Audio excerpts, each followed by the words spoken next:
place in South Korea called Prison Inside Me. But the participants here are paying $90 a night to stay in a South Korean prison. Ironically, I feel like this prison is giving me a sense of freedom. And it made me think a lot about how Asians deal with mental health. When I told my mom when I was in high school, oh my God, I'm so depressed. What are you talking about?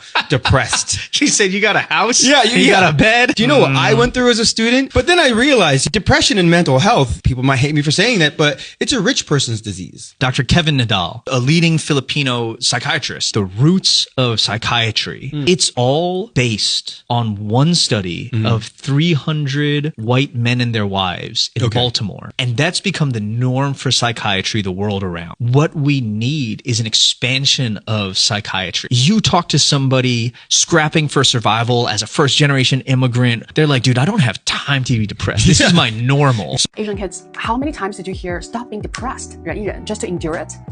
I internalized this message so much that even when I had a nervous breakdown from work burnout, my first thought was, let's keep going because I have investors in this business and I can't let them down.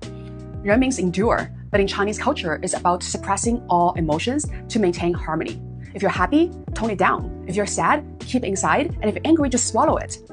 忍 comes from Confucian philosophy mixed with Buddhist endurance. Maintaining harmony was seen as the highest virtue, both in the family and in society. Conflict was seen as destabilizing, so those who could 忍 were respected as disciplined and moral.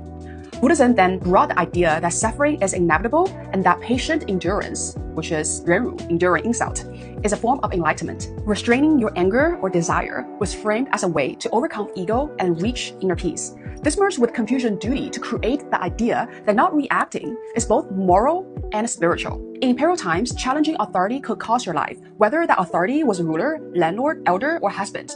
Expressing the wrong emotion could be seen as defiance, so endurance then became a self-preservation skill, especially for women, peasants, and lower-class families, whoever has less power. Even in immigrant families today, emotional restraint is seen as strength, discipline, and respectability in a new country where you are already viewed as other. And the danger of 忍 is that it makes us powerless by default. We stop seeing freedom, free will, or our own spirit because we no longer see our power to change. We tell ourselves, if we just 忍一忍, this storm will pass. If we just 忍一忍, we will get our year-end bonus. If we just 忍一忍, my spouse will see how much I've sacrificed. But 忍 often enables abuse and erodes our mental health because we mistake staying in an unhealthy environment for virtue. We give our environment power over us and remove our own agency. When I finally realized that burnout was also my choice, and that doing nothing was better than withering away, I saw no reason to 忍 anymore. Which emotion were you taught to hide? Comment below and follow me for the next Cultural Lie we decode together.